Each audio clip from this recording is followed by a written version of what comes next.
ఓడిపోతే మన ఇద్దరం పోటీ చేసుకున్నాం. ఓడిపోతే నేను ఆ గ్రామం నుంచి ఓడిపోయిన కారణం చేత నేను అలాగా నువ్వు నిలబడతానంటే నేను మా నాయకుడి చేత స్టేట్మెంట్ ఇప్పిస్తాను. నేను మా పార్టీ అధ్యక్షుడి చేత. మీరు ఓడిపోతే మీ చంద్రబాబు నాయుడు గారి చేత కానీ మీ పవన్ కళ్యాణ్ గారి చేత కానీ మాట్లాడింది కదరా. మరి పవన్ కళ్యాణ్ గారు దీంట్లో అక్కర్లొద్దు అనుకుంటే మీ చంద్రబాబు నాయుడు గారి చేత మాట్లాడింది. మళ్ళీ ఇంకోసారి చెప్తున్నాను, మీరు కేశవారంలో దోపిడీ జరిగింది అంటున్నారు, కేశవారంలో అభివృద్ధి జరగలేదు అంటున్నారు. సరే, దోపిడీ జరిగింది, నేను దోసేసాను, నేను దొంగనే. మన ఇద్దరం ఒక ప్రైవేట్ ఏజెన్సీతో ఎవరితో మాట్లాడుకుని ఈ రకంగా మేమిద్దరం మాట్లాడుకున్నాం, ఎన్నికలు జరపాలని చెప్పేసి జరిపిందాం.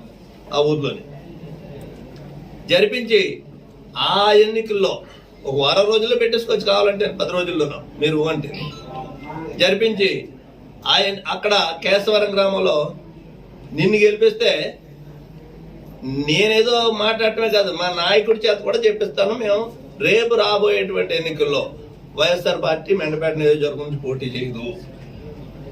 అదే విధంగా నువ్వు ఓడిపోతే తెలుగుదేశం పార్టీ మెండపేట నుంచి పోటీ చేయదు అనేటువంటిది నేను నాయకుడి చేత కూడా చెప్పించాను. దీనికి నిలబడండి. మీరు 3 సార్లు ఎమ్మెల్యే కదా. పైగా ఈ సవాల్ అనేటువంటిది నేను డబ్బా కొట్టే గౌరు కాదు. 3 సార్లు మీరు ఎమ్మెల్యే అయ్యారు.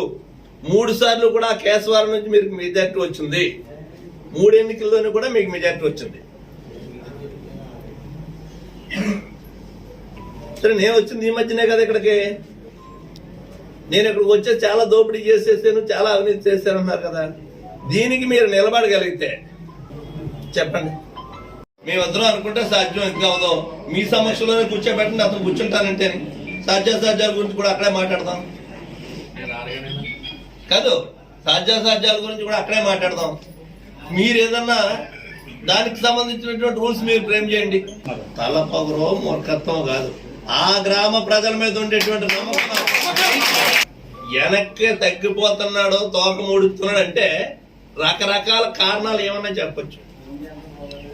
ఏ విధంగా చెయ్యాలనేటువంటిది మీరు నిర్ణయించండి. మీరందరూ కూర్చొని నిర్ణయిస్తే అదేమి సాధ్యం కాదు కదా. బ్యాలెట్ ఇస్తారు, ఇద్దరికి ఏదో సింబల్ ఇస్తారు. పార్టీలతో పని లేదు. అయితే ఇక్కడ ఒక విషయం మాత్రం చెప్పాలి. దీనికి మీరిద్దరూ చేసుకునేటువంటి దానికి పార్టీ నుంచి ఈ కండిషన్ కావాలి. ఇక్కడ ఈ కండిషన్ చంద్రబాబు నాయుడు ఆయన చెప్పించాలి, జగన్ సార్ మీరు చెప్పారు. నేను చెప్పిస్తాను. అది మీరు కూడా సిద్ధమైతే అప్పుడు నేను చెప్పిస్తాను. ముందు మీ ఛాలెంజ్ని అంగీకరించాను.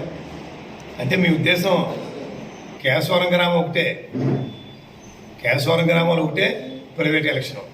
అంటే మిగిలిన 42 గ్రామాల్లో 30 వార్డులు మీకు సంబంధం లేదు, మీకు అక్కర్లేదు. అంటే మీరు వాపు చూసి బలుపు అనుకుంటున్నారు అంతే తప్ప కేశవరం గ్రామంలో ఏం జరగబోద్దు అనేది రేపు మీరు చెప్పినటువంటి ఆ ప్రైవేట్ ఎన్నికల్లో మీరే చూస్తారు. ఎందుకు వచ్చేట్రా బాబు మాకు రాక్షసుడు, దోపిడీదారుడు, కొండలు మింగేస్తున్నాడు అని చెప్పి వాళ్ళు ఏ రకంగా బాధపడుతూ ఉన్నారో, ముఖ్యంగా అందరికన్నా ఎక్కువ మీ సామాజిక వర్గం నాయకులే, కార్యకర్తలే మా గౌరవం పోయింది మండపేట నియోజకవర్గంలో అని చెప్పి వాళ్ళు ఎంత బాధపడుతున్నారో. మరి మాకు అంటే మీరంటే భయం, ఎక్కడ ఏ కేసు పెట్టేస్తారో లేదా ఎక్కడ మరి ఏం చెప్తారో అని చెప్పి భయంతో వారు మాట్లాడలేదు తప్ప మరి మిగిలిన జనం అందరూ కూడా మీ ఎదురుకుండా మాట్లాడలేదు తప్ప జరగబోయేది ఏంటనేది మీకు కూడా అర్థమవుతుంది. మీ ఛాలెంజ్కి నేను సిద్ధం. మీరు నెక్స్ట్ స్టెప్స్ తీసుకోవాల్సిందిగా మిమ్మల్ని నేను సవరంగా కోరుకుంటా ఉన్నాను.